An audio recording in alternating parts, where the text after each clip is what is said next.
सासू माँ बदल गई। कहानी उस घर की है जहाँ बहू और बेटी को एक माना जाता था, लेकिन फिर अरे शिखा बेटा, तू रसोई में क्यों घुसी रहती है? जा, रोटी मैं बना लूंगी। नहीं नहीं माँ जी, आप बैठिए, बस सारा खाना बन ही गया है। श्वेता को बोल देती हूँ, वो खाना लगा देगी सबका। सॉरी भाभी, मेरे पास वक्त नहीं है। माँ, मुझे पैसे देना, पार्लर जाना है। हाँ हाँ चली जाना, भाभी को भी ले जाना। वो भी जाने को बोल रही थी पार्लर, पर पहले ना मदद कर दे उसके खाना लगाने में। देख माँ, वो बहू है, उसे बहू रहने देना, इतना सर पर मत चढ़ा भाभी को। श्वेता, ज्यादा मत बोला कर। बहू और बेटी में कोई फर्क नहीं होता है। जा जाकर काम कर। ननद को माँ का भाभी से इस तरह प्यार करना बिल्कुल अच्छा नहीं लगता। वो बार बार किसी न किसी तरह माँ को भाभी के खिलाफ भड़काती रहती, लेकिन कोई फायदा ना होता। एक रोज, अरे बेटे किशन, जा बहू को कहीं घुमा कर ला, सारा दिन घर में काम करती रहती है। हाँ माँ, हम लोग जा रहे हैं ना गोवा। अच्छा जी, भाभी ने तो हमें बताया भी नहीं। वैसे तो सारी पंचायत करती है, ये गोवा वाली बात क्यों छुपा गई हमसे? अरे क्योंकि उसे खुद नहीं पता था बहन। मुझे टिकट सस्ती मिल रही थी तो मैंने बुक कर दिया। हाँ शिखा, पैकिंग कर ले, संडे हम जा रहे हैं गोवा। दोपहर में शिखा पैकिंग कर रही थी कि सास आ जाती है। ये क्या बहू, साड़ियाँ? अरे गोवा जा रही है घूमने या फिर शादी में मायके हैं? माँ जी, ऐसा कुछ है ही नहीं, समझ में नहीं आ रहा क्या रखूं कपड़े में। अरे तेरी और श्वेता की साइज तो एक ही है, उसके कुछ मॉडर्न कपड़े ले ले, आकर लौटा देना। हाँ माँ जी, ये ठीक रहेगा। शिखा श्वेता के पास जाती है और उससे कपड़े मांगती है। ना जी ना, मैं अपने कपड़े ना दूं, वैसे भी फैल जाएंगे मेरे कपड़े, बहुत महंगे वाले हैं।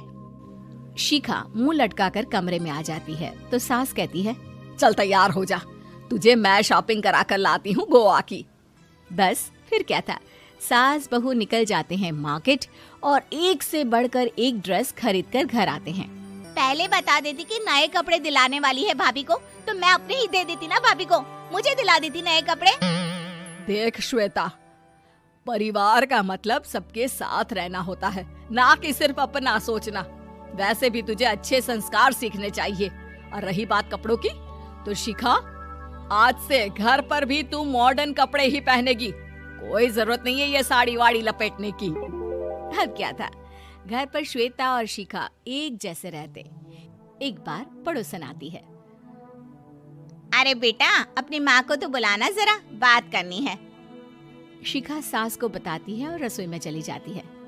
ये आपकी बेटी बहुत बड़ी हो गई है, इसके लिए एक रिश्ता है, कहो तो बता दूं। ये बेटी नहीं बहू है, घर में सब एक जैसा ही रहता है। वैसे मेरी बेटी भी बड़ी हो गई है, कोई रिश्ता हो तो जरूर बताना। पड़ोसन रिश्ता लेकर उन लोगों के घर आती है। तब श्वेता की होने वाली सास कहती है, तो ये घर है, कितने मंजिल का है? और ये बहू ने आपकी क्या पहन रखा है, जीन्स टॉप? अरे भाई, साड़ी वाड़ी नहीं है क्या इसके पास? देखिए, सर्दी है तो साड़ी में बहू कैसे मैनेज करती, वैसे पहनती है साड़ी भी। देखिए, हम लोग ठहरे पैसे वाले लोग, कोई कमी नहीं है हम लोगों के पास पैसों की, बहुत पैसे हैं, जमीन, नौकर चाकर, कार, सब कुछ है, लेकिन घर में संस्कारी बहू चाहिए। समझ रही हैं ना आप? सास कुछ कहती कि श्वेता बोल पड़ती है, हाय रे, नौकर चाकर से लेकर जमीन, कार, पैसा, हाँ हाँ, मुझे रिश्ता मंजूर है, मंजूर है मुझे। अरे रुक जा श्वेता, मैं बात कर रही हूँ ना। देखिए, हम लोगों के घर इतनी आजादी नहीं मिलेगी। अरे हाँ कर देना माँ, हाँ कर दे जल्दी से। सास क्या करती, बेटी की शादी ऐसे घर में कर देती है जहाँ ना उनके विचार मिलते हैं और ना ही आचार। शादी के बाद एक रोज फोन पर, श्वेता बेटा, एक बार घर आ जा, बहुत दिल करता है तुझे देखने का। माँ, वो घर पर बहुत काम होता है, कैसे आऊँ? बड़ा घर है, लेकिन आने जाने वालों की लाइन ही लगी रहती है। बेटा मैं तो जानती थी उस घर का हाल, लेकिन तू ही नहीं मान रही थी। माँ देख, हर घर का यही हाल है। तेरी बेटी को यहाँ घूंघट हटाने की परमिशन नहीं है और एक तरफ भाभी स्कर्ट पहनकर घूम रही है। बेटा मुझे क्या पता था कि मेरी बेटी को ससुराल के नाम पर पिंजरा मिल जाएगा। अच्छा माँ, फोन रखती हूँ, सास को गर्मा गर्म रोटी खिलानी है। तुम लोगों की तरह नहीं कि एक रोटी बनाओ, एक सब्जी बनाओ, फिर सारा दिन फ्री होकर घूमो। सास फोन तो रख देती है, लेकिन सोच में पड़ जाती है कि एक तरफ बेटी जिसे कोई आजादी नहीं, वहीं दूसरी तरफ बहू जिसे देखकर लगता ही नहीं कि उसकी शादी भी हुई है। अगले रोज। शिखा, अरे ओ शिखा। हाँ माँ, क्या हुआ? कुछ चाहिए आपको? मैं जिम जा रही थी। जिम के कपड़ों में बहू को देखकर सास को घूंघट में अपनी बेटी का ख्याल आता है। देख बहू, घर में बहू की तरह रहा कर।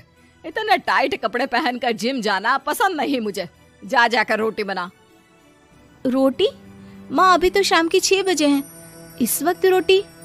अब क्या मेरे खाने पीने पर भी पहरा है? अरे जब मर्जी तब मैं अपने घर में खा भी नहीं सकती क्या? बहू को अजीब लगता है। वो समझ नहीं पाती कि जो सास कल तक इतनी सपोर्टिव थी, उन्हें अचानक से क्या हो गया। वो किचन में जाती है, गरम रोटी के साथ 2 तरह की सब्जी, रायता, सलाद सब लेकर सास के पास आती है। माँ जी, खाना। इतना सारा खाना? राक्षस समझा है क्या मुझे? रोटी मांगी थी मैंने गर्मा गर्म बस। पर माँ जी, रोटी खाती किससे आप? सब्जी तो बनानी थी ना। अरे भूख मर गई मेरी तेरी बहस से। जा जाकर काम कर, अंदर पूरी रसोई साफ कर। बहू अंदर चली जाती है। थोड़ी देर में श्वेता घर आती है। अरे शिखा, जल्दी से चाय ला, पकवान बना, मेरी बेटी आई है। अरे नहीं नहीं माँ, ड्राइवर बाहर खड़ा है। मैं तो घर का कोई सामान खरीदने के बहाने यहाँ आ गई हूँ, मुझे जाना होगा। अरे बेटा, पर कितने दिनों बाद देख रही हूँ तुझे, रहने आ जाना 2-4 दिन के लिए। आ जाऊंगी माँ, जब मेरी सास मरेगी तब। मैं तो रोज मन्नत मानती हूँ कि मेरी सास मर जाए तो अच्छा है। अच्छा चल, जा रही हूँ माँ। हे भगवान, कैसे कैसे दिन देखने पड़ रहे हैं मेरी बेटी को। सास अंदर जाती है, जहाँ श्वेता की जिम वाली सहेली का फोन आया होता है। क्या बात है, आज जिम नहीं आई? अरे पता नहीं यार, आज माँ को क्या हो गया अचानक। पर खैर कोई नहीं, लगता नहीं कि मैं अब जिम आ पाऊंगी। शिखा स्पीकर पर बात कर रही थी, जिसे सास सुन रही थी।